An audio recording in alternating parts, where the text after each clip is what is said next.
वज़रा में कारकर्दगी के लिहाज से वफाकी वज़ीर तवानाई अवैस लगारी नंबर ले गए। वज़ीर आज़म शहबाज शरीफ ने अवैस लगारी को बेहतरीन कारकर्दगी पर शाबाश दी। वज़ीर आज़म शहबाज शरीफ ने अवैस लगारी के लिए खुसूसी ख़त भी लिख दिया। वज़ीर आज़म शहबाज शरीफ ने अपने तहनीती ख़त में कहा है कि अवैस लगारी ने 780 अरब रुपए का गर्दिशी कर्जा ख़त्म करने में कलीदी किरदार अदा किया। 6 IPP से मुआहदे ख़त्म करने और रिफॉर्म से कौम को 3 खरब रुपए से ज़ायद का फ़ायदा हुआ। वज़ीर आज़म ने मज़ीद कहा कि 8 रुपए 35 पैसे फ़ी यूनिट कमी से बिजली सार्फिन को तारीख़ी रिलीफ मिला।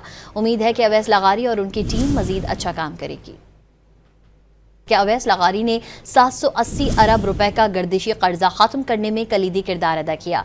6 IPP से मुआहदे ख़त्म करने और रिफॉर्म से कौम को 3 खरब रुपए से ज़ायद का फ़ायदा हुआ। वज़ीर आज़म ने मज़ीद कहा कि 8 रुपए 35 पैसे फ़ी यूनिट कमी से बिजली सार्फिन को तारीख़ी रिलीफ मिला। उम्मीद है कि अवैस लगारी और उनकी टीम मज़ीद अच्छा काम करेगी।